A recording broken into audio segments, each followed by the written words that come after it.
자, 제목을 보시면 뭐 여러분들 선생님이랑 이런 이야기를 많이 한 상태이기 때문에 제목만 딱딱딱딱 찍어놨어요. 자, 일단 제일 중요한 건 우리가 이제 고3을 출발하면서 제일 중요한 건 붙는 거죠.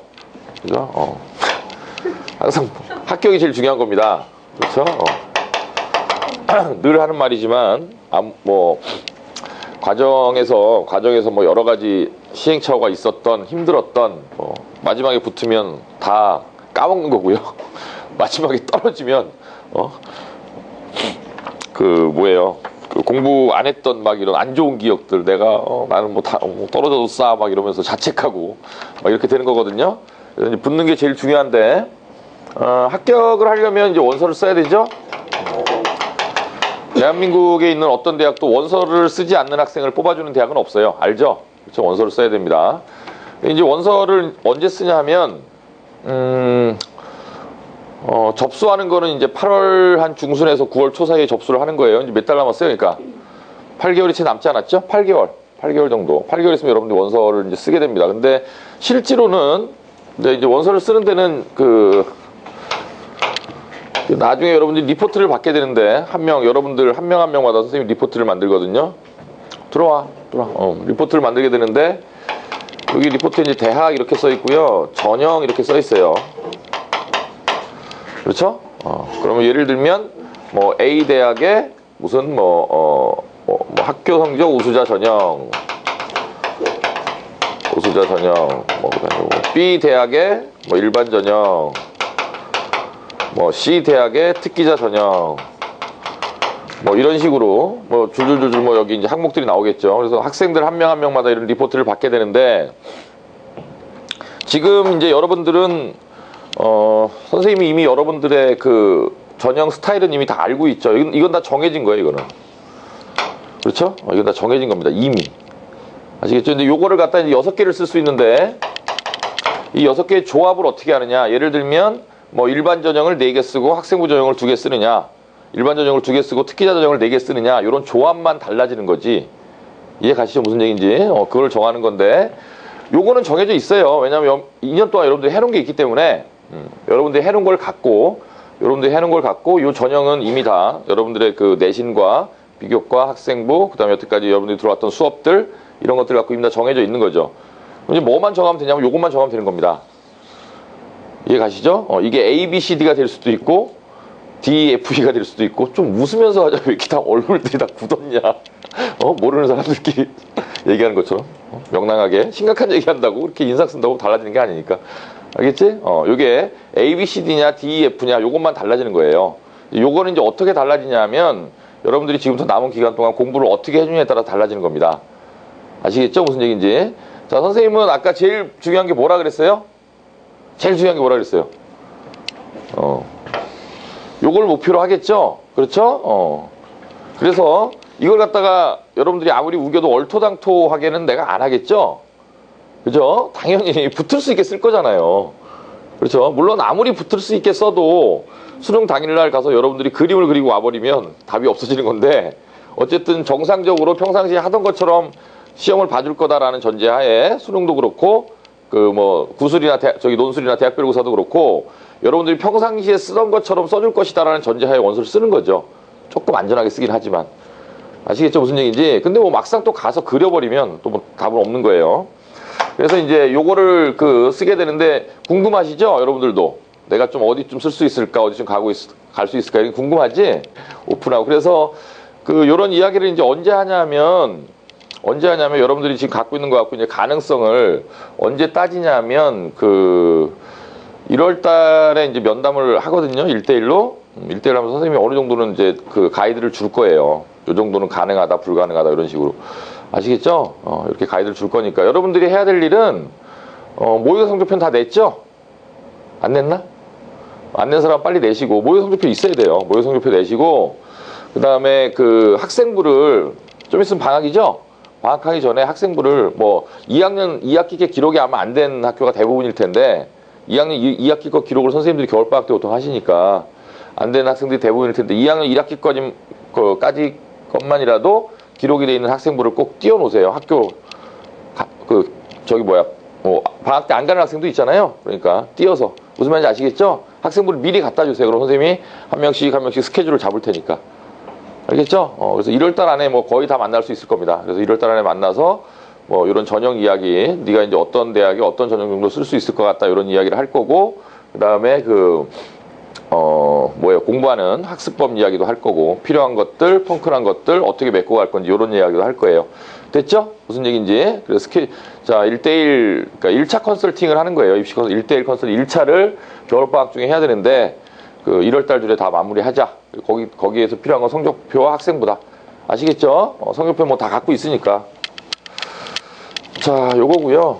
올해 같은 경우 여러분들 1년 선배들 대학 가는 거 보면 신기하죠? 저 오빠 어디 갔대?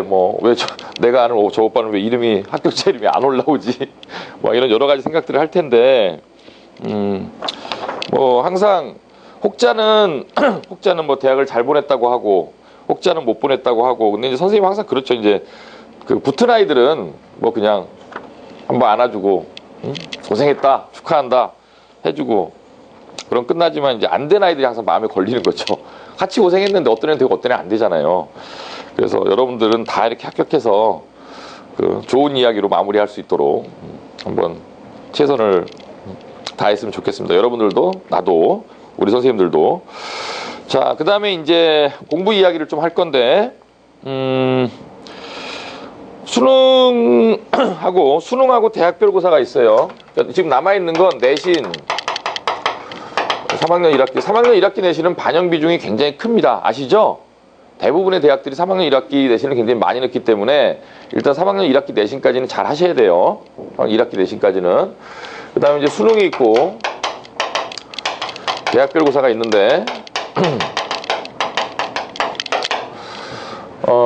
요거는 뭐 지금 이미 다 정해져 있잖아요. 자기가 어떤 과목까지 관리를 해야 되는지.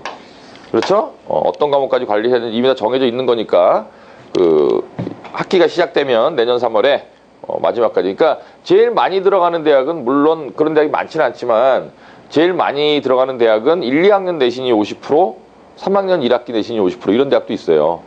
아니면 뭐 1, 2학년이 33.3%, 그러니까 1학년이 33%, 2학년이 33%, 두 학기씩. 근데 3학년은 한 학기인데 33%.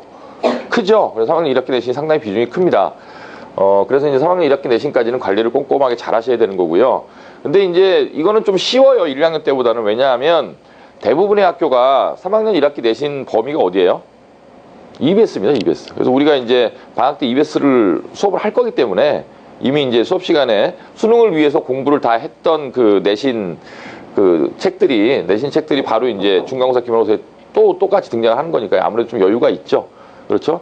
근데 또 이것도 학교마다 이렇게 진행하는 걸 보면, 좀 이게 학교 선생님들도 이해가 가는데, EBS 책이 너무 많아요. 양이. 뭐 영어 하나만 하더라도 여러분 이제 수능 특강이 대부분 다 시험범일 텐데, 수능 특강이 이만하거든요. 그러니까 선생님들도 그걸 꼼꼼하게 다 하실 수가 없어요. 도저히 수업 시간이 모자라서. 무슨 말인지 알겠죠? 그러다 보니까 이제 정말 공부를 자기가 이렇게 알아서 막 해주지 않으면 중간기말도 잘 보기가 어렵습니다. 시험 기간만 해서 되는 게 아니에요. 양이 너무 많아요. 알겠죠? 그러니까 올 겨울방학 때 미리미리 이렇게 해놔야겠다. 지금 하는 게 내신 공부도 동시에 되는 거다. 수능 공부하는 동시에. 이렇게 생각을 하고 진행하시면 되고, 이게 이제 EBS 책의 영향력이 가장 큰 거는 영어예요. EBS 책의 영향력은 영어가 가장 그 다음에 국어고, 그 다음이 수학입니다. 그래서 이제 수학 같은 경우는 뭐 여러분들 공부를 많이 해봐서 알겠지만 뭐 어디서 나온다는 걸 알아도 못 풀잖아요. 그렇죠? 안다고 푸는 게 아니잖아요. 그래서 영어 같은 경우는 근데 지문이, 영어라는 시험이 그렇잖아요. 지문이 내가 봤던 지문이 나오면 얼마나 편해, 마음이. 쭉 읽는데 이거 내용 아는데 이러면 일단 편하죠. 그렇죠? 굉장히 그런 거라서 영어는 이제 방학 동안에도 꼼꼼히 봐놓고 물론 다시 봐야 됩니다, 나중에. 지금 본 거 여러분 9월달, 10월달에 생각나겠어요? 거의 다 까먹죠? 그러니까 잘 정리해 놓으셨다가 나중에 한번 더 봐야 되니까 지금 이제 한번 배울 때 잘 꼼꼼하게 해 놓으시고, 그 다음에 이제 수능인데, 자, 우리 학원 학생들은 대부분, 뭐, 이변이 없는 한 대부분 학생들이 수시로 가죠. 수시로 가기 때문에 여러분들이 수능 과목에서 국어, 영어, 수학, 탐구, 요 네 영역을 다 쓰게 될 가능성은 없어요, 거의. 그렇죠. 요 네 영역을 다 쓰는 건 어디까지 가야 되는 거예요? 다 떨어지고 정시까지 가야 되는 거죠. 그렇죠. 선생님, 저는 뭐 한 과목도 버릴 수 없기 때문에 아까워서 꼭 정시까지 가야겠습니다. 이런 객기는 절대 부리지 마시고, 정시로 가면, 정시로 지금 이제 정시 배치하고 있잖아요. 어서 접수 시작했는데 정시 배치하면 굉장히 암울합니다. 왜 그러냐면 수시에 쓸 수 있는 대학보다 더 안 좋은 대학을 쓸 수밖에 없어요, 정시는. 그러니까 뭐 예를 들면 수시에서 이렇게 우리가 뭐 한양대, 무슨 뭐 경희대, 건국대 뭐 이렇게 원서를 썼던 아이들이 정시에 오게 되면은 뭐 인천대, 안양대 막 이렇게 됩니다. 무슨 말인지 아시겠죠? 뭐 그러니까 이런 거예요. 그러니까 수시에서 이제 뭐 무조건 끝을 내야 되는데, 자, 이 수시에서 수능의 의미라는 건 뭐죠? 뭐예요? 수시에서 수능의 의미. 최저학력 기준이죠? 네, 최저학력 기준인데, 최저학력 기준은 대부분의 대학이 보통 2개입니다. 이과는 다 2개라고 보시면 되고요. 이과. 거의 다 2개고, 이과 중에 이제, 올해 이제 최저학력 기준이 대학들이 아직 발표를 안 했지만, 영수과를 이제 100분위를 합산하는 대학이라 이런 대학이 나올 가능성이 굉장히 커요. 근데 이제 대부분은 2개예요. 문과는 좋은 대학은 3개고, 그렇죠? 안 좋은 대학은 2개고, 좀 더 안 좋은 대학은 1개거든요. 자, 그러면, 자, 여기서 우리가 최저를 바라보는, 수능 최저를 바라보는 우리의 입장은 뭐냐 하면, 포인트 1. 4과목이 있어야 됩니다, 4과목. 무슨 말인지 아시겠죠? 이거는 하늘이 무너져도 2등급은 맞는다. 내가 요 영역은, 뭐 그게 학생마다 다 다르겠지만, 이제 그런 거를 상담을 하는 건데, 이 영역은 내가 무슨 일이 있어도 요 정도 등급은 받는다. 아시겠죠? 무슨 얘기인지. 그렇게 만드셔야 되는 거예요. 그렇게. 이거는 무슨 일이 있어도. 알겠죠? 근데 그거를, 좀 극단적으로, 나는 2개만. 나는 예를 들면 이과 학생인데, 수학하고 과탐은 내 등급을 맞는다. 그러니까 국어, 영어는 포기하겠다. 이거는 굉장히 무식한 발상입니다. 이거 왜 무식한 발상이냐면, 수능에서 이제 어떤 일이 벌어지느냐. 뭐 이래서 경험이 중요한 건데, 올해 이제 수능 보기 전에, 동국대가 올해 미리 발표를 했어요. 동국대가 미리 발표를 했는데, 여러분들 뭐 다 아는 우리를 많이 힘들게 했던 우리 한 학생이, 소영이가 동국대에 붙었어요, 미리. 미리 붙은 학생 최저만 충족시키면 되는 거거든요. 최저만 충족시키면 되는 건데, 우리 장상익 선생님하고 정혜영 선생님이 물어봤어요. 왜냐하면 소영이는 언어, 수리, 외국어, 사탐 중에서 요게 지과목이었거든요. 아니, 미안. 요게. 그러니까 언어, 수리 2개 갖고 맞추는 아이였어요, 목표가. 무슨 말인지 아시겠죠? 요 2개가 전략 과목이었다고. 선생님이 아까 여러분한테 4과목이 있어야 된다 그랬잖아. 그 아이는 요게 4과목이었던 거야. 그래서 동국대가 딱 발표를 하고 합격을 했어요. 78대 1이었나? 이걸 뚫었어요. 대단한 거죠. 그렇죠. 대단한 학생입니다, 아주. 그런데 최저를 이제 발표를 해야 되는데 동국대가 1개 2등급이에요. 1개 2등급은 맞으면 돼. 이거 얼마나 좋겠어, 수능 보기 전에. 그런데 소영이가 이제 언어하고 수리 계속 2등급이 나왔거든요. 그래갖고 선생님이 누구예요? 정혜영 선생님이잖아요. 누구예요? 장상익 선생님이었잖아요. 그렇죠? 전화를 했죠. 가능하죠? 문제 없지? 이렇게 물었을 때 정혜영 선생님, 네, 잘하고 있습니다. 나올 겁니다. 장상익 선생님, 열심히 하고 있는데 별 문제 없을 것 같습니다. 오케이, 믿겠습니다. 그리고 간 거지. 3-3 나왔어요. 미치겠죠? 네, 이럴 때 사람 마음이 어떤지 이해 가시죠? 그런데 얘가 2등급이 나왔습니다. 이런 게 수능이라는 거예요. 이런 게. 무슨 말인지 아시겠죠? 우리 학원에 이제 여러분들 잘 아는 권혁준이라는 학생이 있습니다. 우리 학원에 이제 수학과학 에이스 중에 하나죠. 그렇죠? 수학과학 에이스예요. 우리 뭐 1%반 오래 공부했던 애고. 걔가 이제 수리하고 과탐이 이게 우리 또 지올반 하고 이 문화생 논술반 계속 했던 학생이고, 수학은 1%반에서 계속 공부를 했던 학생이기 때문에 계속 일일이 나왔죠? 일일이. 2개 2등급을 맞추는데 문제가 없을 것이다. 그래서 얘는 여름방학 넘어가면서 국어하고 영어는 아예 공부를 안 시켰습니다. 수학방학만 해라. 등급이 나오니까 안정적으로. 그리고 국어 영어는 바보야 또. 이런 이과 애들 있잖아, 여기도. 국어 영어 바보들. 국어 영어는 아예 이게 사고가 안 되는 애들, 언어 장애자들, 뭐 이런 그죠? 이게 말로 하는 건 안 되는 애들 있잖아요. 예. 이런 학생이었기 때문에 이제 수학 과학이 또 워낙 좋으니까 이렇게 쭉 시켰던 거죠. 그래갖고 내심 이제 우선 선발까지 기대를 하고 있었던 거예요. 1, 2를 찍어서. 그랬는데 실제 수능을 봤는데 얘는 1등급을 받았어요. 근데 얘가 4가 나왔습니다. 한 번도 3도 맞은 적이 없어요. 계속 1, 가끔 2. 그래서 이제 마음속으로 1등급을 기대하고 있었는데 실제 수능에서 4등급을 맞아봐요. 미치죠. 그렇죠? 최저를 못 맞췄죠. 근데 공부를 하나도 안 했던 언어가 1등급이 나왔습니다. 이런 게 수능이에요. 당일날 무슨 일이 생길지는 아무도 모르는 거야. 이해가지? 그러니까 여러분들 무모한 자신감도 절대로 가지시면 안 되지만 거꾸로 여러분들이 기대하지 않았던 거에서도 좋은, 왜냐하면 난이도를 예측을 할 수가 없기 때문에. 그렇죠? 올해 언어 아주 재밌는 일이 많았잖아요. 너무 쉽게 나온 거예요, 언어가. 그러다 보니까 1년 내내, 이걸 뭐 다른 학원 아이 얘기인데 1년 내내 1등급 받던 아이가 4등급 받던 아이도 있고요. 한 번도 1등급을 받아본 적이 없는 아이가 1등급을 받은 아이도 있습니다. 너무 쉬우니까. 네, 그런 일은 늘 어느 영역에서 어떻게 발생할지 모르는 거죠. 여러분들 시험 문제 내는 게 아니잖아요. 무슨 말인지 아시겠죠? 그래서 이 4개를 이제 바라보는 우리의 입장은, 물론 전략 과목이 굉장히 중요해요. 4과목을 가져야 된다는 건 굉장히 중요한 건데, 1개 정도는, 뭐 여유가 있는 사람은 다 하시면 제일 좋고요. 1개 정도는 반드시 스페어가 있어야 되는 거죠. 그러니까 내가 뭐 예를 들면 최저를 1개 갖고 맞추겠다.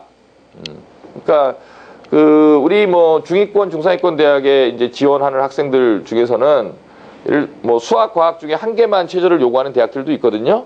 근데 우리 이과 학생들 지구과학 갖고 많이 맞추잖아요. 요번에도 지구과학 갖고 많이 맞췄어요, 우리 애들이. 많이 맞았어요, 정말. 거의 내가 보니까 1, 2등급 아닌 애가 없는 것 같아. 조영 선생님이 정말 대단한 사람이에요. 그렇죠? 별로 이쁘진 않지만 그건 인정해줘야죠. 그렇죠? 별로 이쁘진 않은데 그건 인정해줘야 되는 게, 하여튼간 맡겨놓으면 1, 2등급을 맞추니까 선생님 입장에서 굉장히 고맙잖아. 나는 최저등급이 원서를 써야 되는 사람이니까. 그래서 이제 요번에도 이제 거의 대부분 아이들이 1, 2등급을 받았는데, 그러니까 과탐을 갖고 이제 최저를 노리는 우리 이과 학생들도 분명히 있는데, 요거 이제 하나만 하면 이제 되게 불안하다는 거죠. 그러니까 딴 거 스페어를 해야 되는데 스페어를 놓을 게 없어요. 그죠? 뭐 다 안 돼. 그렇죠? 다 안 되는 그런 경우도 있다라는 거고. 그래서 이런 것들을 이제 영역을 바라봤을 때 여러분들이 최소 2개, 내가 최소 2개는 요 정도 등급은 무조건 맞는다. 그 다음에 이제 최대 맥시멈은 이제 3개, 4개까지.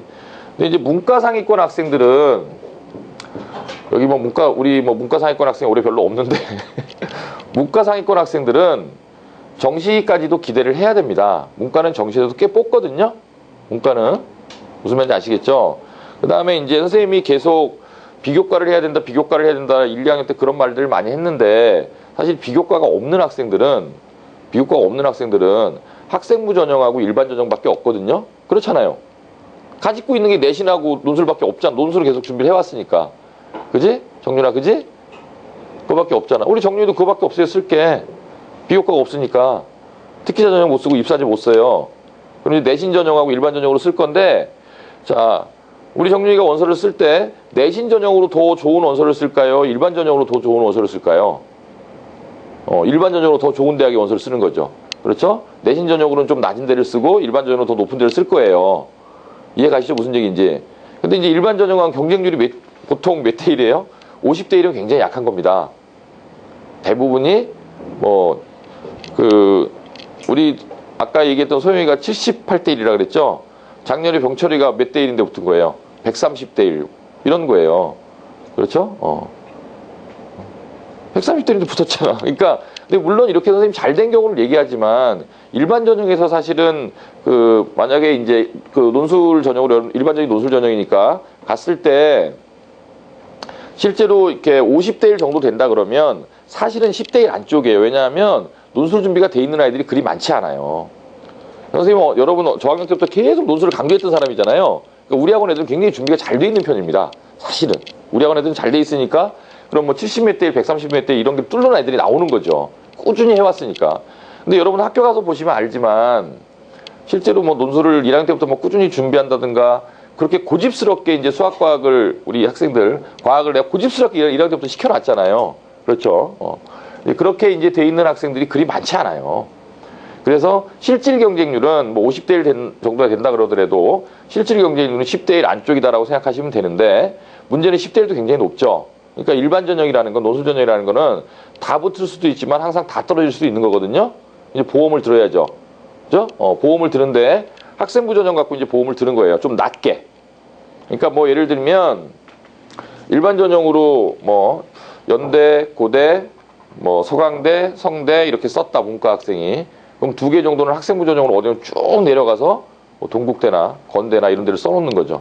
다 떨어질 수도 있으니까. 근데 이제 어떤 문제가 발생하냐면 선생님 저는 이런 대학은 못 갑니다 라는 문제가 발생하거든요. 집안에서도 원장님 제가 우리 아들 그거 보내려고 어떻게 가르치는지 아세요? 이렇게 되는 경우가 나오거든요. 그러면 다 위로 올려 쓰는 거죠. 그럴 수 있잖아요. 그럼 집안에 그 자기 가치니까 이거 사실 판단이 아니라 가치 판단이니까 뭐 그렇게 쓰자 그러면 할 수 없고 리스키하게 쓰는 거죠. 그랬을 때는 뭐가 있어야 되냐면 뒷배가 있어야 되는데 그게 이제 정시죠. 그렇죠? 다 떨어졌을 때는 이 4개를 다 해서. 근데 문과 학생들 이런 경우도 많이 나와요. 이과 학생이 여기 쉽지 않은데 문과 학생 이런 경우도 나옵니다. 그래서 이제 그 정시까지도 왜냐하면 이과는 너무 적어요, 정시가. 이과는 8대2예요, 8대2. 수시 8, 정시 2야. 무슨 말인지 아시겠죠? 문과는 그래도 한 65대 35는 되거든요. 다 하면. 그러니까.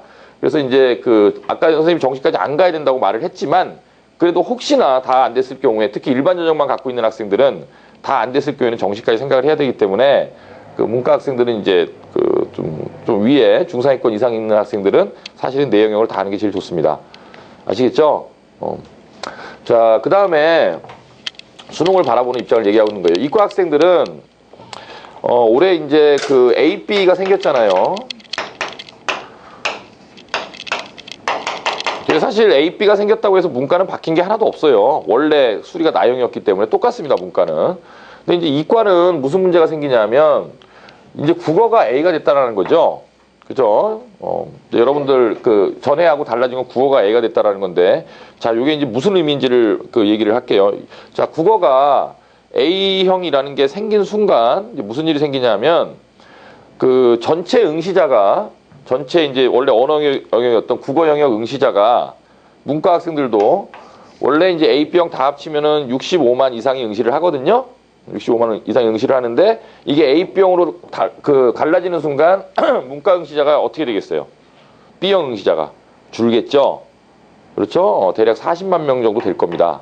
40만 명이 조금 안 되거나. 자, 그러면 이제 무슨 일이 생기죠? 자, 65만, 70만이었을 때는 1등급이 몇 명이에요? 자, 70만이라고 가정합시다. 곱해보세요. 1등급이 28,000명이죠? 이게 이제 40만이 돼버리면 1등급이 몇 명이에요? 446, 16,000명이죠? 무슨 뜻이죠? 국어 1등급이 확 준다. 10,000명 이상. 그러겠죠? 그러니까 이제 국어 1등급 이제 아무나 맞는 게 아니죠. 명수가 줄었으니까. 일단 문과 학생들한테 이런 일이 생길 겁니다. 맞죠? 그러면 올해 예를 들면 연대 같은 대학이 그 우선 선발 기준으로 국어, 영어, 수학 1등급이 우선 선발 기준이었거든요. 그럼 연대는 이 명수가 준다는 거 알고 있겠죠? 그럼 연대는 최저학력 기준을 그대로 유지할까요? 조금 낮추겠죠.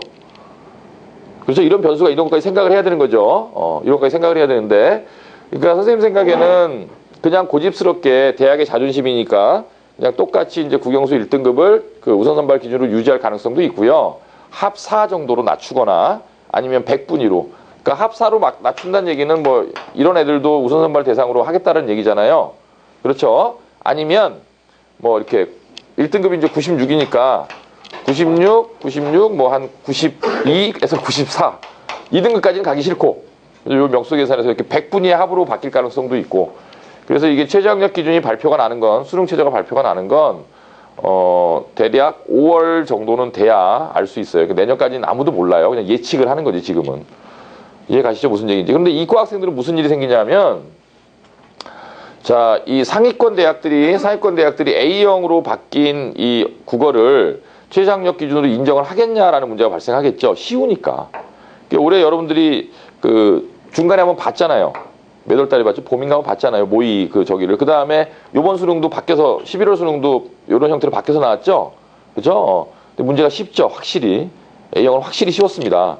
그랬을 때 이 확실히 쉬운 A형을 이과에 있는 중상위권 이상 대학들이 최저학력 기준으로 뭐 올해 인정했던 것처럼 내년에도 인정을 해줄 거냐라는 문제가 생기는데 선생님 생각에는 그 똑같이 A형이나 B형을 똑같이 인정하지는 않을 겁니다. 그래서 아마도 이과 학생들은 윗대학을 쳐다보는 학생들은 국어는 빼고 영어, 수학, 과학 중에서 맞춰야 될 거예요. 영어, 수학, 과학 중에서 맞춰야 될 거고요. 그 다음에 이제 그 중위권 대학부터는 옵션을 줄 거예요. 다양한 선택을. 그렇죠? 요것도 낄 수 있고, 그렇죠? 뭐 요것도 낄 수 있는데. 그래서 이제 국어를, 이과 학생들이 국어를 하느냐 마느냐는 굉장히 어려운 문제입니다. 지금 우리 학원 이과 학생들의 국어 수업을 선생님이 넣어놓은 애가 몇 명 안 돼요. 손가락에 꼽습니다. 국어 수업을. 너는 국어 수업을 해라라고 정해놓은 아이가. 그런 학생들 중에서도 가다가 선생님이 뺄 겁니다, 아마. 내가 보기에는 거의 다 빠질 수도 있고요. 점수가 나오면 시킬 거고, 점수가 안 나오면 빼야죠. 무슨 말인지 아시겠죠? 선생님이 뭐 예를 들면 가다가 너 국어 수업 듣지 마라 그러면 섭섭해하지 마시고, 그게 여러분들이 대학 못 간다는 뜻이 아니고요. 지금 이런 상황이 있기 때문에 이런 상황에 이 아이가 국어를 하는 게 필요가 없다라고 판단이 될 수도 있는 거예요. 그 아이가 이제 갈 수 있는 아까 대학들을 따져보고 그 대학들이 최저 기준을 어떻게 설정할 거다라는 걸 예측을 했을 때 이 학생은 국어 공부를 할 필요가 없다라고 판단이 되면 빼라고 하겠죠. 무슨 말인지 아시겠죠? 아니면 그 내신 때문에 어쩔 수 없이 당분간을 하다가 내신 이제 끝날 때쯤 이제 빠져라 이럴 수도 있고. 이해 가시죠? 무슨 얘기인지. 그 타이밍이 되면 선생님이 얘기를 할 테니까. 자, 그래서 이제 수능은 이렇습니다. 이렇고요. 탐구 얘기를 할게요. 탐구 얘기를. 이과 학생들은 이제 우리가 보통 이제 지원 지투를 갖고 많이 맞추죠. 근데 이제 학교에 따라서는 이것도 아직 발표가 안 났는데 물원이나 화원을 하나 낄 거를 요구하는 학교가 있거든요. 물원이나 화원을 하나 낄 거를. 그래서 선생님이랑 상담을 할 때 본인이 그 지호를 계속 들었던 학생들이 지원 지투를 다 잘하지만 요거 이외에 물원이나 화원이나 이런 것들 둘 중에 그 내가 언제 뭐 어떤 과목에 강점이 있는지를 갖고 오세요. 아시겠죠? 이 대학에 따라서 이런 대학들이 있거든요. 물론 이것도 바뀔 겁니다. 내년에 또 바뀔 건데 올해는 있었거든요. 요 한 과목을 필수로 요구하는 학생이 요 이야기를 하셔야 돼요. 선택은 2과목이지만 이것도 마찬가지로 하나 정도는 이과 학생들은 옵션으로 가져가야 돼요. 아시겠죠? 하나 정도 옵션을 가져가야 됩니다. 물원이나 화원 중에 하나는. 물론 안 쓸 수도 있어요. 무슨 말인지 아시겠죠? 안 쓸 수도 있고 나중에 어떤 데가 쓰느냐에 다 달라지는 거니까. 근데 이제 어떻게 될지 모르기 때문에 하나 정도 가져가야 된다는 얘기고요. 문과 학생들은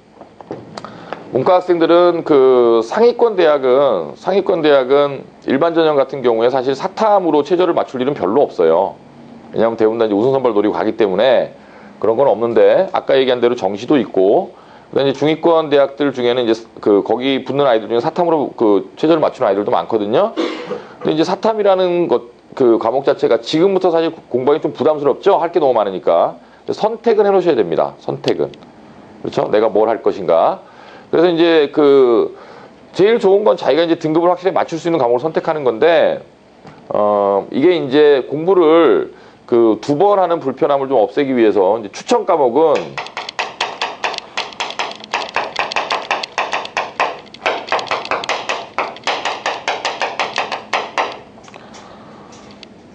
하나가 뭐냐? 응? 요런 게 이제 추천 과목인 거죠. 서울대는 국사.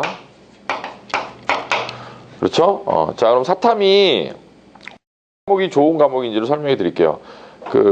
제일 좋은 과목은요, 마지막에 공부를 안 해도 안 까먹는 과목이 좋은 과목입니다. 자, 여러분 생각을 해보세요. 자, 뭐 예를 들면 뭐 경제라는 과목이 있어요. 이 경제라는 과목이 이게 다 외워서 되는 과목인가요? 아니죠. 이해를 해야죠.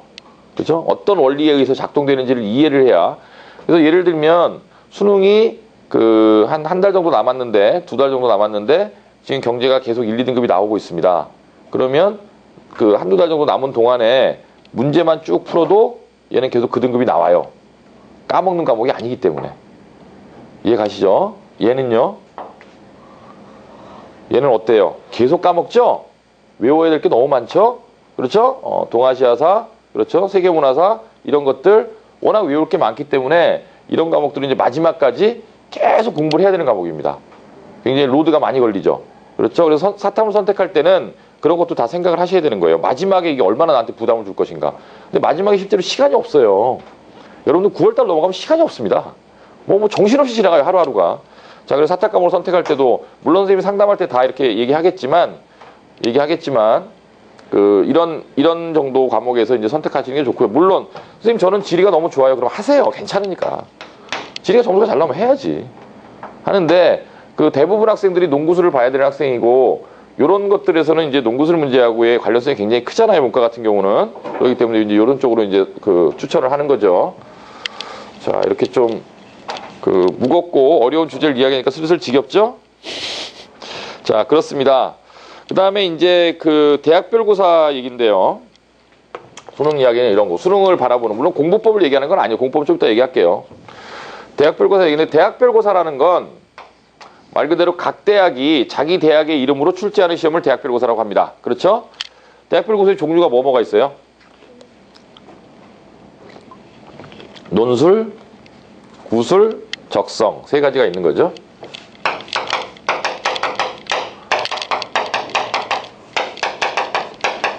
이제 이 구술은 그냥 광의의 면접을 광의의 의미로 쓰겠습니다. 뭐 사람에 따라서는 구별하는 사람도 있는데, 자, 사실은 문제를 다 보시면 이 논술하고 문과는 논술하고 구술이 사실은 큰 차이가 없습니다. 뒤에 있는 내용들은 큰 차이가 없는 거예요. 그래서 여러분이 농구술 시간에 다루는 내용들을 갖고 충분히 공부를 하시다가 마지막에 이제 그 구술을 보게 되면 대학별로 그 선생님이 문제를 줄 거거든요. 이제 시뮬레이션을 해줄 거예요. 구술 시뮬레이션을 어떻게 면접을 실제로 하는 거죠. 선생님 앞에서. 무슨 말인지 아시겠죠? 그러니까 일단 문과 학생들은 지금 하고 있는 농구술반에서 수업을 열심히 듣고 계시면 됩니다. 거기에다 대학만 정해주고 거기에 맞춰서 할 거니까. 그 다음에 우리 그 임 선생님이 이제 챙겨요, 다. 한 명씩 챙기기 때문에 큰 문제 없고, 이과 학생들은 좀 얘기가 다르죠. 이과 학생들은, 논술의 패턴이, 연대, 중대, 요런 대학 스타일이 있고요. 고대, 성대, 요런 스타일이 있거든요. 물론 대학이 이것만 있는 거 아니에요. 굉장히 많은데, 이게 이제 어떻게 다른 거냐면, 연대형이나 중대형이나 이런 대학들은요, 물화생지가 짬뽕 돼서 나오죠? 그래서 뭐가 나올지는 아무도 몰라요. 그렇죠? 내는 사람 마음입니다. 그렇죠? 소위 말하는 이제 과학통합 논술형이라서. 근데 이제 고대나 성대는 선택형이죠. 성대는 이제 작년까지는 통합형이었는데 올해부터 선택형으로 바꿨고, 고대는 작년부터 선택형이었어요. 작년까지 2과목이었는데 올해부터 1과목입니다. 근데 한 과목이라고 좋아할 게 아니죠. 한 과목으로 바뀐 대신 어떻게 바뀔까요? 무진장 어렵습니다. 그래서 이제 고대는 어떻게 준비를 시키냐면 서울대와 같이 준비시켜요. 그러니까 서울대는 한 과목으로 심층면접을 보는 학교거든요. 과학을. 그렇죠? 그러니까 지금 과학 얘기하고 있는 거예요. 그래서 과학을 연대 중대형으로 갈지 고대 성대형으로 갈지 모르기 때문에 일단 이과 학생들은 물화생지를 다 합니다. 아시겠죠? 물화생지를 다 합니다. 근데 여기서 가다가 선생님 저는 이 과목은 정말 못하겠어요. 이런 학생들도 나오겠죠? 그런 학생 뺄 수도 있어요, 나중에. 자, 뺀다는 건 무슨 의미냐? 예를 들면 나는 물리는 죽어도 못하겠다. 선생님 저는 물리만 보면은 막 오금이 저리고요. 막 마비 현상이 와. 이런 학생도 있잖아요. 그런 학생들은 물리를 빼는데 그럼 그 아이는 어떻게 하느냐? 물리 문제 못 푸는 겁니다. 원서는 쓰는데. 무슨 말인지 아시겠죠? 그런 애들도 있어요. 그런 애들도. 근데 이제 과학 논술이라는 게 얼마나 웃긴 거냐, 논술이라는 게 얼마나 웃기냐면 실제로 나오는 문제를 다 푸는 학생은 없거든요. 다 못 풀어요. 그래서 정 안 되는 학생들은 이런 리스크까지도 감안을 할 수도 있다. 단 일단은 물화생지를 다 가자. 그렇죠? 이게 맞다. 원서를 어떻게 쓸지 모르니까. 그렇죠? 여기 대학이 많아요. 뭐 인하대, 건국대, 경희대 다 이런 대학이거든요. 다 이렇게 묶어져 있는 대학이. 선택형 대학보다는 통합형 대학이 많기 때문에. 아시겠죠? 이렇게 가는 거고.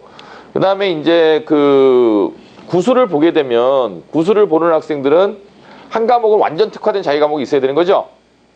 그렇죠? 한 과목 완전히 자기, 왜냐하면 구술은 이과에서 구술이라는 거는 그 과학 과목이 하나 딱 정해지잖아요. 그렇죠? 그래서 뭐 지구과학으로 하셔도 되고 물리나 화학이나 이런 걸로 하셔도 되고, 알겠죠? 그래서 통합형으로 논술을 준비하면서 그 중에 한 과목은 내 과목을 가져가자 이런 뜻입니다. 알겠죠? 그 지구과학에도 좋고 뭐 생명과학에도 좋고 화학에도 좋다.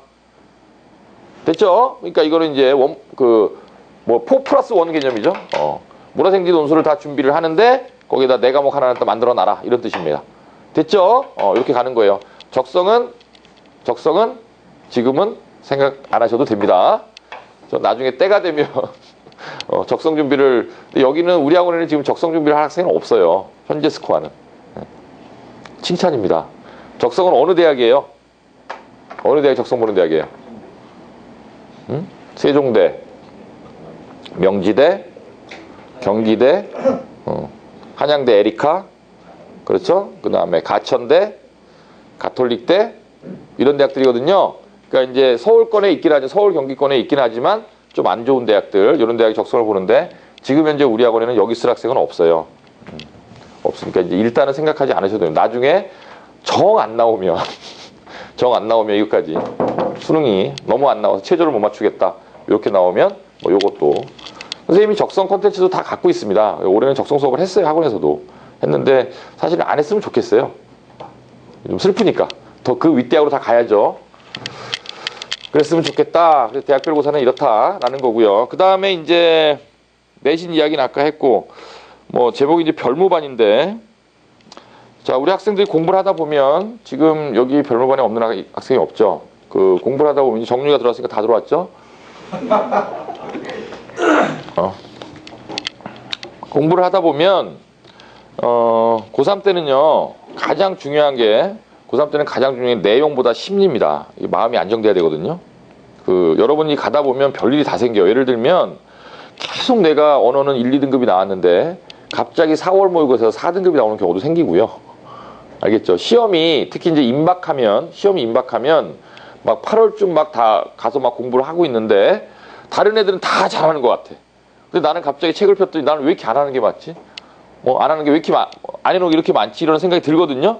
예를 들면 현대시 내가 그동안 1년 동안을 봐왔는데 왜 이렇게 처음 보는 시가 많지? 막 이렇게 된단 말이야. 막 흔들려. 무슨 말인지 아시겠죠? 그래서 그 별무반에 있다라는 거는 내가 왜 고3 학생들은 계속 별무반에 들어오라고 하는 거냐 하면 별무반에 있다라는 거는 제일 중요한 게 안정감입니다. 첫 번째가. 거기 있으면은 덜 흔들려요. 어디보다? 혼자서 독서실 가 있는 것보다. 그래서 애들이 막판 되면 선생님 저는 지금도 정말 열심히 해요. 빨간띠 딱 메고 집 앞에 독서실에서 새벽 2시까지 할게요. 그런 놈 치고 대학 가는 놈 하나도 못 봤습니다. 진짜로. 무슨 말인지 아시겠죠? 그게 많이 할 것 같죠? 집 앞에 거리도 왔다 갔다 거리도 가깝고요. 집 앞에는 여기 별반은 11시 반까지 못하는데 집 앞에서 2시까지 할 수 있으니까 선생님 거기 가서 빨간띠 메고 제가 걱정하죠. 공부할 거니 걱정하지 마세요. 이렇게 말하는데 잘 안 된다도 아니고 선생님이 뭐라고 말했어요 지금. 그렇게 하는 놈 치고 되는 놈 하나도 못 봤다 그랬죠? 그러니까 마지막까지 절대 수능 끝나고 나서도 어차피 논술 때문에 계속 와야 되거든요 학원에. 그죠? 어차피 끝까지 가는 거니까 11월 말까지는 지금부터 11월 말까지 11개월 동안은 꼼짝도 말고 별반에 붙어 있으세요. 두 번째로 상담이라는 게 이렇게 무슨 여러분들이랑 선생님이랑 앉아갖고 뭐 대학 어디 있을까 이런 것도 상담이지만 중간에 학습법과 관련된 얘기를 정말 많이 합니다. 요건 요렇게 해라, 요건 요렇게 해라. 무슨 말인지 아시겠죠? 그리고 내가 계속 아까도 얘기했잖아요. 요거 해라, 하지 마라 계속 넣었다 뺐다 해줘야 되거든요. 여러분들 여기 있어야 돼요. 내가 선생님 굉장히 바쁜 거 아시죠? 선생님이 여러분들이랑 야, 너 상담해야 되니까 며칠 날 몇 시까지 와라 이런 거 못 합니다. 그냥 있을 때 바라라 하는 거예요. 얼굴 보자마자 이리로 갖고 와봐. 이리로 갖고 와봐. 꺼내봐. 너 공부 어떻게 하고 있어? 이게 돼야 되거든요. 이 책 보지 마. 이 책 봐. 이게 돼야 되거든요. 그러니까 여기 있으셔야 됩니다. 그 다음에 실제로 이제 대학별고사가 시작이 된다라는 거는 이제 9월 한 20일경부터거든요. 그때부터 9월 20일경부터 한 달 동안은 계속 시험만 봐요, 여러분들. 그죠? 오늘은 A 대학, 내일은 B 대학. 그렇죠? 갔다 와라. 막 이렇게 되는데 그때 되면 파이널을 해야 되는데 파이널이라는 게 이런 거예요. 문과 학생들 임 선생님 내려와. 첨삭하고. 바빠요. 굉장히 바쁩니다. 왜 그럴까요? 애들이 각각 다른 대학을 다 보잖아요. 그러니까 토요일 날 시험인 학교가 5개 막 이래요. 하루에. 그럼 이제 첨삭해주는 사람 입장에서는 그걸 갖다 시간 정해서 이렇게 해줄 수가 없죠. 전날도 하고 밤에도 하고 아침에도 하고 조퇴도 시킵니다. 그때는 뭐 의미 없잖아요. 출결이나 이런 거. 학교 그냥 가서 아프다고 얘기하고 점심때 와. 이런 일도 늘상 생기는 일이고요. 고3 아이들한테는. 이과도 마찬가지죠. 우리 수리논술하는 조성원 선생님 올해도 이제 어떻게 했냐면 너는 그냥 와.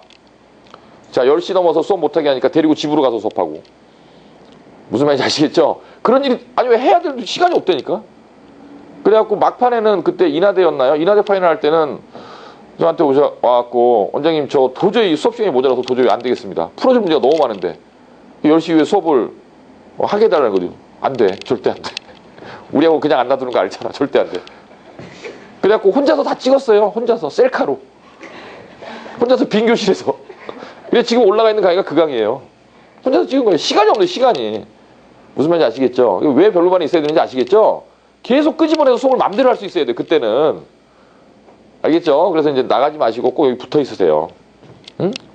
그래서 선생님이 여러분들 공부하라고 3학년 애들 때문에 별반 자리를 비워놓은 거야 여태까지 다. 근데 이제는 더 이상 돌아올 아이들이 없을 것 같으니 채워야지. 다른 학년 학생으로 채울 건데 하여튼간 여러분들 절대 별반 나가지 마세요. 아무리 힘들어도. 알겠죠? 명심하세요. 별반에만 있으면 됩니다. 끝까지.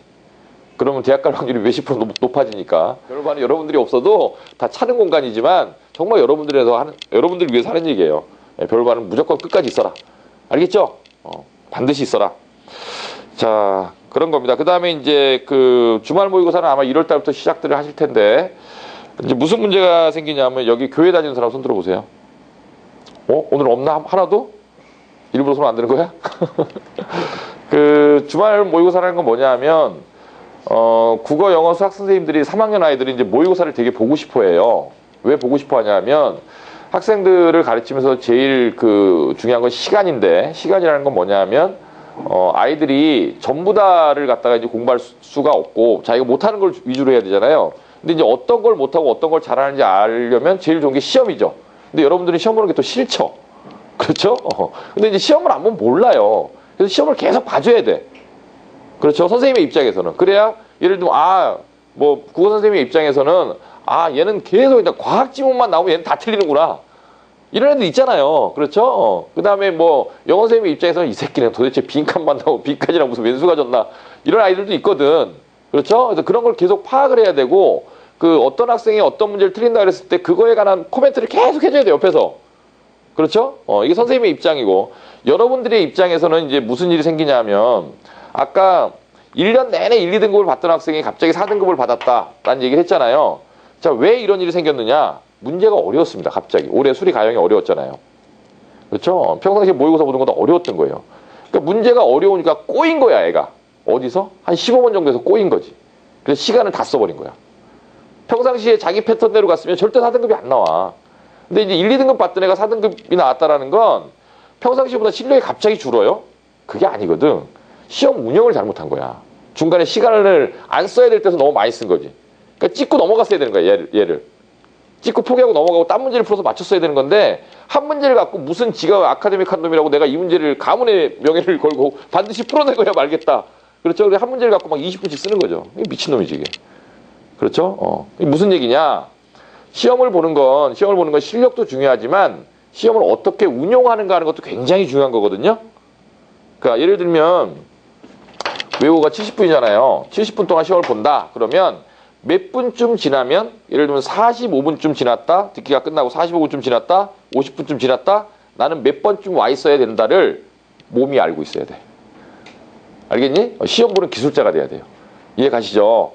언어도 마찬가지고 언어도 80분 시험을 보는데 몇십 분이 지금 45분랑 80분이죠, 여러분들이. 그렇죠? 대략 60분이 지났을 때 나는 몇 번까지 와 있어야 된다가 완전히 몸에 배 있어야 돼요. 알겠죠? 시계를 보면서 하는 게 아니라 그냥 알아야 된다니까. 지금 몇 분쯤 지났을 거야. 이걸 몸에 완전히 배려고 그거는 뭐밖에 없어요. 연습밖에 없어요. 그래야 실제 시험에서 실수가 안 나옵니다. 그래서 모의고사 보는 연습을 계속 해야 돼요. 알겠죠? 그래서 이제 선생님들이 시간을 잡으실 거예요. 이제 보통 모의고사는 토요일 오전하고 일요일 오전밖에 시간이 없잖아요. 할 수 있는 시간이. 그렇죠? 그래서 이제 잡히면 근데 이제 문제는 이게 시간 잡았는데 여러분들 안 나오고 이러면 이제 짜증나죠. 그렇죠? 그렇죠. 그러니까 선생님들이랑 한 약속은 꼭 지키시고. 자, 그 다음에 주말 모의고사 그런 거다. 그래서 꼭 참여를 해서 이제 그 도움을 받아라라는 거고요. 그 다음에 이제 문제가 생기면 이라는 건 이제 무슨 뜻이냐면 어느 학년이나 마찬가지지만 항상 모든 상담에 있어서 여러분들은 1순위예요. 여러분들 이제 특권 계층입니다, 학원에서. 여러분들이 그래서 이제 상담도 다른 게 밀려 있어도 선생님 저 정말 이거 빨리 급해요. 그러면 여러분들도 당연히 먼저 해드리겠죠. 문제가 생기면 무슨 문제든지 상관없어요. 문제가 생기면 무조건 상담 신청하시고 바로 내가 캐치하지 못한 문제가 생기면 알겠지? 가만히 있으면 모른다고. 끙끙 앓지 말라고 절대. 알겠죠? 근데 우리 학생들이 근데 대부분 1, 2학년을 보내면서 우리 학원에서 1, 2학년을 보내면서 선생님은 무서워해요. 성과 넌 지금 내가 무섭니? 좀 무섭지 아직도.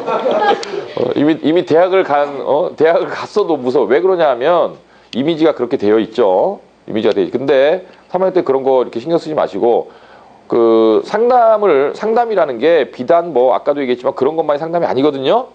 생활 상담, 마음속에 있는 거 이런 모든 게 다 상담거리니까 문제생이 무조건 오세요. 그걸 끌면서 3일 공부 못하고 5일 공부 못하는 순간 툭툭툭 떨어지는 거예요. 알겠죠? 최우선적으로 문제가 생기면 무조건 오세요. 그 다음에 공부도 필요한 것들은 다른 공부라도 하자. 알겠죠? 자, 그 다음에 이제 마지막은 아니고 이제 9번 목차가 단권화라고 돼 있는데 이게 이제 공부 얘기입니다. 단권화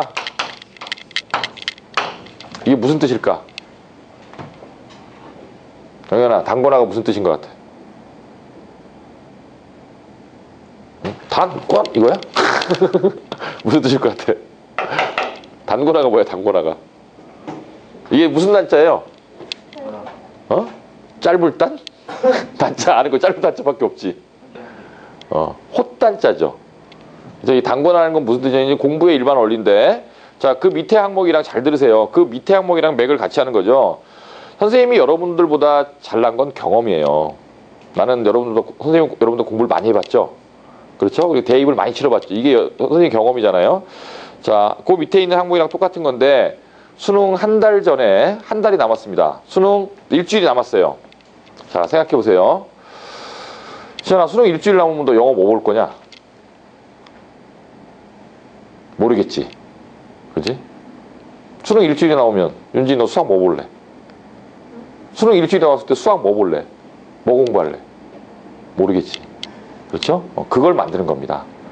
이게 그 수험의 과정이라는 건, 시험 준비의 과정이라는 건 이렇게 이해하시면 아주 편해요. 내가 그 시험이 일주일 남았을 때 무엇을 볼 것인가를 1년 동안 준비하는 거야.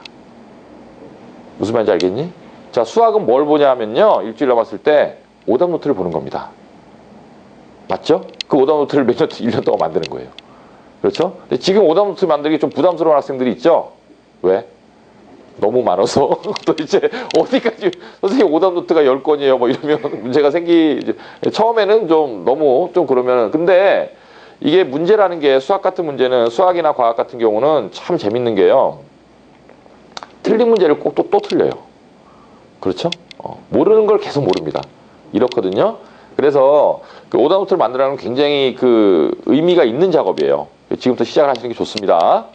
무슨 말인지 아시겠죠? 일단 오답 노트는 그런 거고, 우리 그 학원에 저 실적에 붙어 있는 애 중에 배문고등학교 송창현이라는 아이가 있었는데, 내가 그 자식 오답 노트를 내가 다 뺏어놨었는데 잃어버렸어요. 어디 간지 모르겠어 지금. 선생님이 여태까지 가르쳤던 학생 중에 오답 노트를 가장 멋지게 만든 학생인데, 내가 샘플로 여러분들 주려고 고3들 준다고 나누는데, 걔는 이제 어떻게 하냐면 이렇게 이제 문제를 딱 복사해서 붙이죠. 그렇죠? 붙이고 여기에다가 뭘 쓰냐 하면 처음에 이제 개념 이렇게 써요. 그래서 요 문제에서 이게 막 글로 막 돼 있잖아. 요 문제를 풀기 위해서 필요한 개념들을 정리를 하는 거예요, 자기가. 무슨 말인지 알겠지? 뭐 예를 들면 뭐 이항 정리, 아니면 뭐 정규 분포 이런 식으로. 그렇죠? 그래갖고 뭐 Z 뭐 이게 뭐다, 이런 걸 정리를 하는 거예요.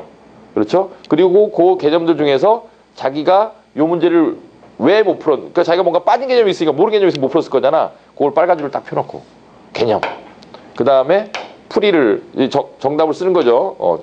정답을 딱 밑에다 쓰는데 요 정답 중에서 자기가 또 이렇게 뭔가 잘못이 있었기, 전개 과정에서 고개는 딱 이렇게 형광펜으로 딱 추칠해 놓고 딱 보면 그 다음에 이 문제 해석에서도 여기다가 딱 이렇게 중요한 포인트도 딱딱 칠해놓고 딱 보면은 이게 이제 하나의 교재야, 한 페이지가. 무슨 말인지 아시겠죠? 이렇게 완전히 이렇게 축약된 하나의 교재처럼. 그래서 얘는 이제 수학도 만들고 과학도 이렇게 만드는데 너무 오답 노트를 잘 만들어서 얘가 뭘로 갔지? 얘가 직윤으로 갔던가? 근데 얘는 뭐 거의 퍼펙트였어요. 그러니까 직윤, 서울대를 갔는데 지역균형, 일반전형, 정시가 다 되는 애였어. 행복한 고민을 한 거지. 무슨 말인지 아시겠죠? 근데 공부 이렇게 하더라고, 얘는. 대단하더라고, 진짜. 그래서 이제 오답 노트를 만들 때는 그냥 이 작업이 굉장히 귀찮고 그렇다고 생각하지 마시고, 이게 나를 살릴 노트다. 아시겠죠? 1년 동안 만드는 겁니다. 일주일 남았을 때 이걸 보는 거예요. 수능 일주일 남았을 때는. 그 다음에 단권화라는 건 뭐냐 하면, 여러분들이 공부를 하다 보면 책을 많이 보게 되죠. 가장 단권화가 필요한 과목은 탐구입니다. 책을 많이 보게 돼요. 이 책, 저 책을. 근데 이제 지금쯤 되면 여러분들이 이제 과목마다 어느 정도의 그 감은 잡고 있잖아요. 1단원이 뭐고, 2단원이 뭐고, 3단원이 이걸 알잖아요. 남이 알지? 물리원 1단원이 뭐고, 2단원이 뭐고, 3단원이 뭔지 알고 있지? 몰라? 물리는 몰라? 화학을 알아? 조금 알아? 자, 그래서 이건 이제 선생님 얘기인데, 선생님 공부할 때 선생님 문과잖아요. 나는 물론 이과 선생님들은 이런 방법을 잘 안 쓰는데, 선생님 문과이기 때문에 굉장히 개념적인 접근을 좋아합니다. 개념적인 접근을 좋아해요, 처음에. 그래서 선생님은 사과탕 같은 경우에는 목차가 있죠. 내가 예를 들면 수열을 공부한다. 그러면 예를 드는 겁니다. 자, 1 등차 수열, 2 등비 수열. 다음에 뭐 나와요? 시그마. 시그마를 알아야 개차를 하죠? 그렇죠. 시그마. 그 다음에 뭐 나오죠? 여러 가지 수열. 그 다음에 뭐 나오죠? 수열의 귀납적 정의. 그게 뭐예요? 점화식입니다. 그렇죠? 수열의 귀납적 정의라는 게 점화식이에요. 그 다음에 뭐죠? 수학적 귀납법. 그 다음에 뭐예요? 순서도. 무슨 말인지 아시겠죠? 자, 여기서 등비수열, 점화식 처음에 뭐 나와요? 점화식에 처음에 뭐가 나와? 등차수열이 나옵니다. 그렇죠? 등차수열을 정의하는 방법이 3가지가 있죠? 요것도 등차수열을 정의하는 방법이고, 요것도 등차수열을 정의하는 방식이고, 이것도 등차수열을 정의하는 방식이에요. 맞죠? 여기서 뭐를 점화식이라고 하죠? 얘를 점화식이라고 합니다. 점화식은 뭐예요? 일반항과 일반항 사이의 관계죠? 무슨 말인지 아시겠죠? 그 다음에 등비수열. 그 다음에 무슨 얘기는, 뭐 나와요? 이런 거 기억나시죠? 그쵸? 자, 선생님은 수학 공부를 한 지가 20년이 넘었는데 왜 아직도 이런 걸 기억하고 있을까요? 쓸데없이. 수학 선생님도 아니면서. 이게 목차의 힘입니다. 목차의 힘. 개념적으로 접근한다 그랬잖아요. 선생님 공부할 때 선생님 공부하던 책상 앞에다가 다 붙여놨어요. 그러니까 예를 들면 사탐 어떤 과목을 했다 내가. 그럼 1단원 뭐, 그 밑에 있는 중단원 뭐, 그 밑에 있는 소단원 뭐, 목차를 쫙 적어놓는 거야. 그러면 이제 공부를 하는 게 그걸 쳐다보는 겁니다. 얘를 쳐다보는 거예요. 목차만 보는 거야. 등차수열 처음에 뭐 나오지? 등차수열의 정의, 등차수열의 합. 그렇죠? 그 다음에 조화수열. 이런 식으로 떠올리는 거예요. 등비수열 뭐 나오지? 등비수열의 정의. 그렇죠? 그 다음에 등비수열의 합공식. 등비수열의 합공식 어떻게 유도하죠? 어떻게 유도해? SN 쫙 쓴 다음에 R을 한번 곱하잖아. 그렇죠? R을 곱해서 밑에다 다음에 빼잖아. 그 다음에 1-R로 묶은 다음에 넘기잖아. 그렇죠? 이게 공부야. 목차를 쳐다보면서 그걸 계속 파노라마처럼 다다다다다다닥 딱 떠올리는 거예요. 마지막 날은, 수능 마지막 날은 가만히 앉아서 과목별로 목차만 다 보고 있는 거예요. 혼자서 눈으로. 어떤 메시지를 전달하려고 그러는지 아시겠죠? 그렇죠? 그래서 학문이라는 건 어느 학문이든 간에 다 구조거든요? 구조? 자, 그럼 다 이유가 있을 거잖아요? 왜 이게 수열이라는 단어를 짜면서 이렇게 순서를 짰을까요? 요걸 먼저 가르친 이유가 있죠? 그 다음에 요걸 가르치고, 그 다음에 이걸 가르치고, 요걸 배워야 요걸 배울 수 있고, 여기까지 배워야 요걸 배울 수 있는 거잖아요. 그렇죠? 그래서 이 구조를 다 이해하면 이걸 다 이해한 겁니다. 알겠죠? 학문이라는 건 구조, 스트럭처예요. 구조라는 건 별도로 존재하는 게 아니라 다 짜져 있는 거야. 묶여 있는 거야. 이해 가시죠? 무슨 얘기인지. 이거 공부를 할 때 이런 생각을 하셔야 돼요. 자, 선생님이 여러분들한테 고대어를 하나 알려드릴게요. 고대어를 하나. 숫자를 표시하는 방법입니다. 자, 잘 외우세요. 쓰지 마시고. 이게 1입니다. 외웠죠? 그렇죠? 이게 2예요. 외웠죠? 이게 3이에요. 외웠죠? 이게 4예요. 외웠죠? 이게 5입니다. 외웠죠? 이게 6이에요. 외웠죠? 이게 7이에요. 외웠죠? 이게 8이에요. 외웠죠? 이게 9입니다. 외웠죠? 이게 몇이라고요? 6. 6입니다. 6입니다. 지금 물어보면 압니다. 그런데 선생님이 이걸 갖다가 자, 좀 아까 선생님이 단거나 얘기하고 오답노트 얘기하고 주간계획표 얘기를 하다 말았죠? 이런 딴 얘기를 막 하다가 일주일 있다가 여러분들한테 이게 뭐였죠? 지금 말 안 되니까. 근데 일주일 있다 물어보면 기억할까요? 한 달 있다 물어보면 기억할까요? 근데 선생님은 이걸 아주 옛날부터 알고 있었거든요. 지금도 외우고 있고. 어떻게 알고 있냐면 어떻게? 난 선생님은 10년 후에도 이걸 알고 있을 거예요. 머릿속에 안 까먹어져 절대. 왜 안 까먹냐면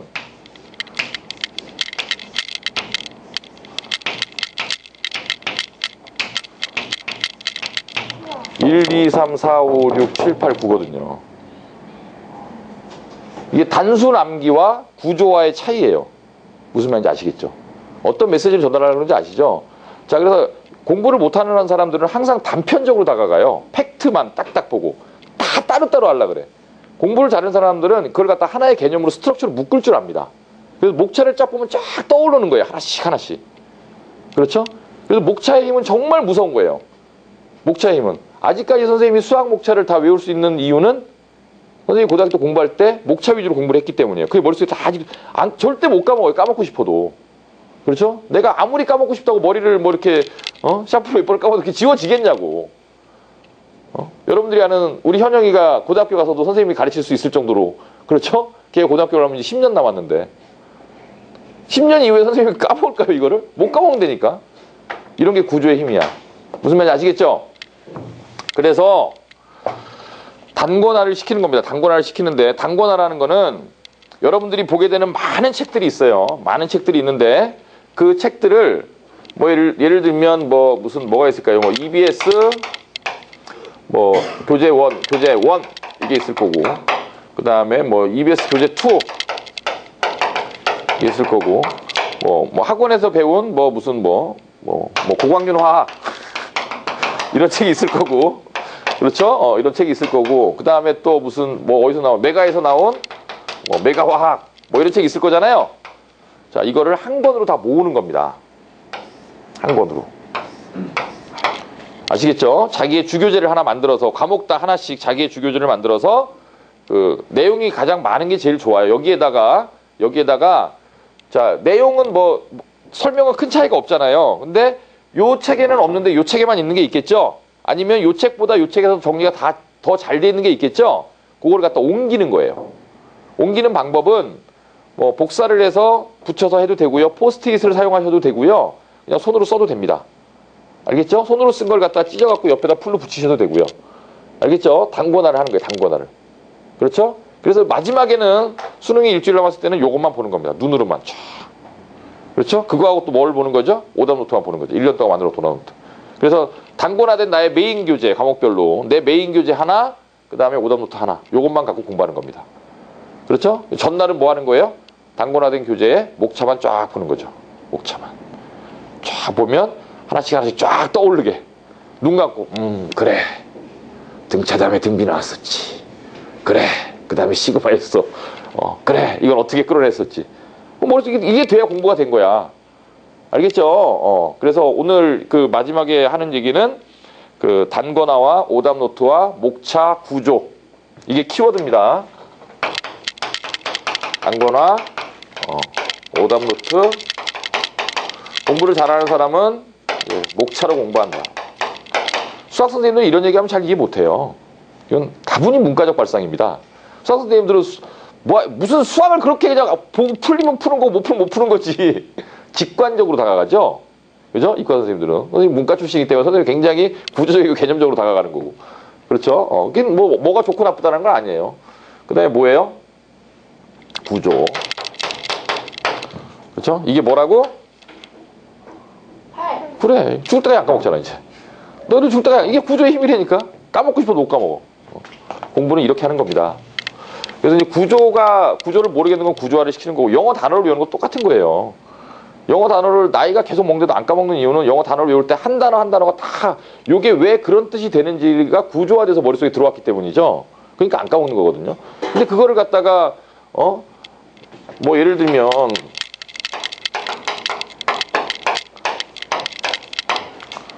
뭐 이런 단어가 있어. 이걸 갖다가 그냥 단순하게 뭐예요? 뭐 수녀를 외운다면 철자의 수녀로 하나, 둘, 셋, 넷, 다섯, 여섯, 일곱, 여덟, 아홉, 열, 열하나, 11팩이 11팩. 똑같은 거 뭐 있어? U자밖에 없잖아. 그죠? 이만큼의 경우에 가지수가 나오는 거. 이걸 어떻게 조합으로 외워요? 그렇죠? 수녀를 외워. 이렇게 못 외우는 거잖아. 그렇죠? 처음에 이런 단어를 외웠을 때 여러분들이 어떻게 외웠는지를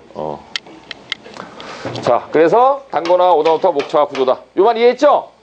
이렇게 공부를 하셔야 됩니다. 그래서 이제 여러분 별반 책상에 붙여놓는 것도 조그맣게, 요만하게. 뭐 수원, 수투, 적통, 기백, 목차를 조그맣게 적어놓는 것도 하나의 방법이에요. 알겠죠? 내가 뭐가 빠졌는지 계속 체크하시고. 그 다음에 이제 주간계획표인데, 우리 학생들 이제 한 번씩은 다 주간계획표를 짜봤을 텐데, 계속 짜고 있는 학생은 별로 없는 것 같아요. 근데 실제로 공부를 할 때는 계획을 짜면서 하는 것과 그렇지 않은 거는 정말 30%에서 50% 정도의 효율 차이가 나요. 그래서 이것도 선생님이 썼던 방법인데, 항상 매주 일요일 밤 10시, 정말 공부하기 싫죠? 피곤하고. 매주 일요일 밤 11시 반까지 계셔야 되니까 매주 일요일 밤 10시는 계획표를 짜세요. 다음 일주일 계획표를. 무슨 말인지 아시겠죠? 이것도 선생님이 썼던 방법인데, 자, 이게 그 주간의 학습 계획표 양식도 선생님 옛날에 그렇게 공부를 했었거든. 이렇게 있잖아요. 그럼 선생님은 처음에 계획표를 샤프로 짭니다. 연필로. 중간에 바뀔 수 있기 때문에. 그래서 공부를 제일 처음 시작할 때 항상 이것부터 꺼내요. 항상. 그것부터 꺼내놓고, 오늘 공부할 거를 딱 살펴봐, 연필로. 그렇죠? 근데 공부를 하다가 오늘 예정된 목표량을 다 채우면 놀 수는 없잖아요. 추가를 해야지. 그러니까 연필로 짜야 되는 거야. 그 다음에 하루가 끝나면 그 연필로 짠 거 위에다가 내가 실제로 공부했던 거를 볼펜으로 씁니다. 겹쳐 쓰기로. 아시겠죠? 그러면서 뭘 하는 거죠? 자기 만족을 느끼는 거예요. 아, 내가 오늘 이만큼 했구나. 내일은 이만큼 해야지. 무슨 말인지 아시겠죠? 그런 거 없이 어떻게 공부를 해요? 공부 못하지. 그 다음에 연습장도 가능하면 이제 밑에 연습장 좋은 거 맞춰놨으니까 연습장도 사다 쓰시는데, 선생님 연습장도 어떻게 썼냐면, 이렇게 예를 들면 오늘이 12월 22일 뭐 1번 오늘의 수학 문제를 푸는 거예요. 그럼 연습장 맨 앞에 보면은 이게 하드 커버가 있죠. 빳빳한 게. 거기에다가 그날의 푼 문제를 계속 적는 거예요. 12월 22일 뭐 78문제. 12월 23일 56문제. 12월 24일 이날 크리스마스니까 100문제. 12월 25일 이날 아침부터 공부할 수 있으니까 120문제. 뭐 이렇게 적어서 이거를 전자계산기로 나중에 일주일 동안 내가 몇 문제를 푸는지 다 더해요. 그래갖고 요번 주 결산, 요번 주 뭐 일주일 동안 뭐 580문제 풀었다. 다음 주는 뭐 620문제 풀었다. 반성하죠. 아, 지난주보다 많이 못 풀었는데 요번 휴일이 이틀이나 더 있었는데. 이렇게 더해가면서. 무슨 말인지 아시죠? 이게 자기만족, 자기와의 싸움이기 때문에 어차피 공부라는 게 무슨 말인지 이해 가시죠? 이렇게 만들어 가는 겁니다, 자기를. 그래서 계획표 짜고, 실행한 거는 위에다 이제 겹쳐 쓰면서 내가 이제 실제로 해냈다라는 걸 만족감을 느끼고, 문제 하나 푼 거, 그렇죠? 그 다음에 이제 영어 독해를 할 때도, 영어가 워낙 영어를 잘했기 때문에, 옛날부터. 별로 마지막에 공부할 필요가 없었는데, 그래도 공부를 해야 되잖아요. 안 하면 불안하니까. 그래서 이제, 그걸 어떻게 하냐면, 영어는 다 박스잖아요. 여러분들 우리 학원에 있는 점적천석이나 김미파이브나 이걸 다 선생님이 이게 우리 선생님한테 시키는 건데, 내가 그렇게 공부를 했었거든요. 영어가 원 패세지 원 퀘스천이잖아요. 요걸 이제 하나의 박스라고 하는 거죠. 하나의 박스라고. 하나의 세트. 하루에 5세트. 그러니까 헬스장이랑 똑같아. 헬스장 가보면 트레이너가 뭐 짜줘요, 여러분들? 개인별로 요거 몇 세트 짜주죠. 그렇죠? 그거랑 똑같습니다. 그래서 영어는 하루에 몇 세트. 국어는 이제 좀 다르죠. 국어는 지문이 있으면 요게 문제가 서너 개씩 달려 있어요. 그렇죠? 요게 이제 한 세트예요. 요게 한 세트. 그래서 요거를 월수금에 국어를 5세트를 배치를 하는 거예요. 내 주간계획표 안에. 영어는 요거를 갖다가 뭐 매일 5세트를 배치를 하는 거야. 무슨 말인지 알겠지? 그래서 메인 과목 공부 시간은 수학으로 잡고, 그렇죠? 메인 공부 시간은 수학으로 잡고, 수학을 한 다음에 국어 영어는 안 할 수가 없으니까. 이건 선생님 경우에요. 여러분들 거꾸로 다르게 해도 되죠. 왜냐하면 선생님 국어 영어를 잘했기 때문에 그래요. 국어 영어를 잘했었기 때문에 별로 할 필요가 없었거든. 그런데 안 하면 불안하니까. 그렇죠? 몇 세트는 반드시 하자. 강제로 안 하면 안 하게 돼. 나하고 약속하는 거야. 주간계획표상에 월수금은 내가 항상 몇 세트를 한다, 몇 세트를 한다. 이걸 짜 놓는 거지. 무슨 말인지 아시겠죠? 그렇죠? 이렇게 공부를 하시는 거고, 그 다음에 이제 그 전체적인 월간 계획, 그 다음에 반기 계획 이런 것도 수립해 나가면서 매월 달에는 뭐 예를 들면 이걸 중점으로 하자. 이걸 중점으로 하자. 알겠죠? 이런 식으로 공부를 해 나가면 되는 겁니다. 됐죠? 자, 정리를 해보겠습니다. 1시간 거의 반 동안 이야기를 했는데, 일단 전형, 그 다음에 상담 이건 어떻게 하겠다고요? 이미 전형은 다 정해져 있지만 대학은 지금부터 바꾸는 거다. 그렇죠? 올라갈지 내려갈지 여러분들이 정하는 겁니다. 그 다음에 1월달 중에 개인별로 학생부를 다 갖고 오라 그랬어요. 방학하기 전에. 그래서 이제 상담을, 1대1 상담을 시작하겠다. 그 다음에 이제 수능을 바라보는 관점에 대해서 얘기를 했죠. 우리에게 수능은 어떤 의미인가. 그렇죠? 이런 이야기를 했었고, 그 다음에 이제 사과탐, 뭐 어떤 식으로 대비해라 이런 얘기도 했어요. 그죠? 선영아, 선생님이 과탐 몇 개 하라 그랬어? 3개. 그렇지. 수업 잘 들었네. 그렇죠? 자, 대학별고사는 이과 학생들은 물화생지 일단 다 하라 그랬죠? 어디를 시험 볼지 모르지만 그렇게 하라 그랬고, 자, 문과 학생들은 논술이나 구술이나 큰 차이는 없는 거니까 지금처럼 준비하면 된다 그랬습니다. 그 다음에 3학년 1학기 내신은 많이 들어가니까 열심히 하라 그랬죠? 열심히 하라. 뭐 다 해드리겠지만. 네, 별물관 제일 중요한 거 별물반이라 그랬죠? 별물반에 뭐가 되라고요? 귀신이 되라. 그죠? 별물반에 귀신이 되라. 주말 아침, 토요일 아침, 일요일 아침 이럴 때, 그러니까 막 10시에 나오고 11시에 나오고, 지금은 내가 아무 말도 안 하고 있는데, 계속 그러다 벼락 맞습니다. 무슨 말인지 아시겠죠? 우리 공부할 때 선생님이 굉장히 무섭죠? 그렇죠? 굉장히 무섭죠? 날라갑니다. 그러니까, 그 취약 시간, 집중 단속하니까 취약 시간이 언제예요? 주말 아침. 그렇죠? 그렇죠? 주말 저녁. 그렇죠?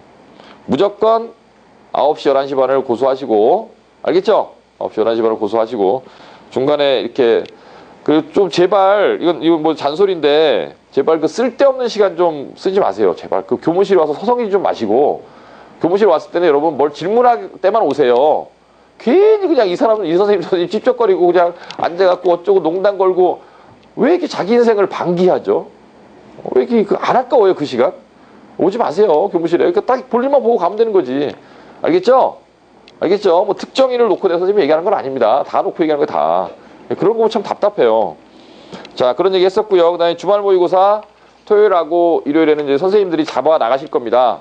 그래서 좀 시험 보기 지겹다 그래도 반드시 봐야. 주말 모의고사의 목표는 2가지라 그랬죠. 하나는 뭐예요? 학생별로 취약점을 분석하는 거하고, 그 다음 뭐 하는 기술자가 되라 그랬어요? 시험 보는 기술자가 되라 그랬죠? 그렇죠? 몇 분쯤 지나면 어디쯤 와 있어야 된다. 완전 모의해야 되고, 여러분 수성 사인펜으로 그 1번부터 45번까지 혹은 1번부터 50번까지 체킹하는데 몇 분 걸려요? 30초 안에 끊으셔야 됩니다. 이것도 기술이에요. 많이 하다 보면 늘어요. 5개씩 끝나요? 보통? 색칠할 때? 5개씩? 10개씩 끊을 수 있는 능력을. 그죠? 그러다 밀려 쓴다고? 그러니까 이렇게 해봐. 여러 가지 생각을 해봐. 여러 가지 생각을 해보시면 됩니다. 그 다음에 이제 문제가 생기면 항상 와서 이야기를 해라. 이런 얘기를 했었고, 공부하는 요령들. 항상 뭘 생각하라고요? 수능 일주일 전에 나는 이 과목을 무엇을 볼 것인가. 이걸 생각하라 그랬습니다. 그렇죠? 그래서 단거나. 이거는 뭐 모든 과목을 다 단거나 하라는 건 아니에요. 모든 과목을 다 단거나 하라는 건 아니고요. 학생들마다 학습법에 아주 차이가 있을 수도 있고, 그 학생들이 선생님 공부하는 방법을 모르겠어요 라고 물어보는데, 공부하는 방법은 자기밖에 모릅니다. 그건 남이 가르쳐 줄 수 있는 게 아니에요. 그래서 이제 서점에 가보면 무슨 학습법 책들이 막 나와 있죠. 그걸 보고 있으면 이 학습법을 공부할 정도의 열정이 있는 학생은 이미 자기 학습법이 있는 학생이에요. 무슨 말인지 아시겠죠? 그런다고 되는 게 아니니까. 선생님이 했던 거를 많이 앞으로 얘기를 많이 해줄 테니까, 나도 공부를 많이 했던 사람이니까 도움을 받으시기 바라고. 자, 오늘 D- 며칠입니까? 319일? 319일.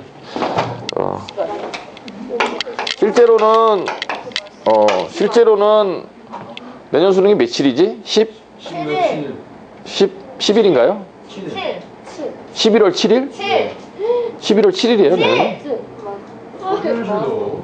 맞아요. 그러면 그러니까 실제로 여러분들이 입시가 끝나는 건 11월 20한 5일쯤 돼야 끝나거든요. 네. 실제로 끝나는 거. 그래서 올해 고3 학생들 데리고 그 MT를 갔었는데 아 정말 여러 가지 사실에 놀랐어요. 여러 가지 사실에. 일단은 정말 아이들은 고기를 많이 먹는구나. 어떻게 그렇게 많이 먹을 수가 있을까? 정말 이만큼 고기가 이만큼을 싸놓고 있는데 그걸 다 먹더라니까. 한두 끝도 없이 먹더라고. 정말 그런 걸 느꼈고요. 또 하나 느꼈던 건 정말 우리 학원 아이들은 너무 좋은 아이들이다라는 걸 느꼈어요. 정말 어떻게 이렇게 애들이 이쁜지 그건 선생님의 자랑이기도 하죠. 그렇죠? 3년 동안 잘 가르쳐 나갔고 아이들이 얼마나 이쁜지 공부를 잘해서 이쁜 게 아니라 참 이렇게 배려하고 친구를 다 배려해주고 서로가 뭐 이렇게 해주고 이런 모습들이 너무 참 보기가 좋았어요. 그래서 여러분들은 뭐 명수가 작아서 MT 같은 건 못 가겠죠? 왜요? 몇 명이나 된다고. 그래도 그게 뭐 MT를 간다고 다 갈 수가 없거든요. 뭐 여러 가지 상황이 생기잖아요. 시험 조지면 슬퍼서 못 가고. 그렇죠? 뭐 여러 가지 상황이 생기기 때문에 그래서 지금 올해 고3 아이들도 반밖에 못 갔어요. 실제로 반도 못 간 것 같은데. 네, 반도 못 간 것 같은데. 그래도 이제 버스 한 대가 거의 꽉 찰 정도 선생님이랑 가면. 근데 이제 여러분들은 뭐 몇 명 안 되니까. 봐서 장담을 하면 안 되죠. 어쨌든 그래서 그 어머님들이 여러분 어머님들이 지난주에 와서 설명을 하고 갔는데 여러분 어머님들한테 똑같은 말씀을 드렸습니다. 학원을 하면서 절대 이렇게 학생 명수에 연연하지 않아요. 3학년은. 특별히 아이들을 뭐 밖에서 모을 생각도 별로 없습니다. 지금 있는 아이들을 잘 보내는 게 주력할 거고요. 무슨 말인지 아시겠죠? 그럴 거고 여러분들도 다른 거 아무것도 생각하지 마시고 뭐 여기는 뭐 나갔다 온 학생도 있고 뭐 선생님에 대해서 안 좋은 감정을 갖고 있는 사람도 있고 여러 가지가 있겠지만 아무것도 생각하지 마시고 선생님은 직업이 대학 보내는 사람이에요. 나름 잘합니다. 그렇죠? 봤잖아요. 여러분들이 계속 보내는 걸 봤잖아요. 나름 잘합니다. 그래서 선생님을 풀로 이용하세요. 그리고 선생님은 여러분들한테 주치를 공부하라고 시키는 것만큼 선생님 스스로가 주치를 나오는 거를 일하는 거를 전혀 두려워하지 않습니다. 무슨 말인지 아시겠죠? 나는 그런 걸 갖고 뭐 힘들다라는 생각이 전혀 없는 사람이에요. 그죠? 그러니까 여러분들 선생님을 풀로 써먹으시고 그 다음에 다른 그 여러 가지 뭐든지 간에 필요한 게 있으면 항상 얘기하시고 여러분들이 가는 게 성공하는 거고 간 다음에는 뭐 무슨 말을 하든 그죠? 어떤 관계로 남든 상관없으니까 일단 가는 게 중요한 겁니다. 무슨 말인지 아시겠죠?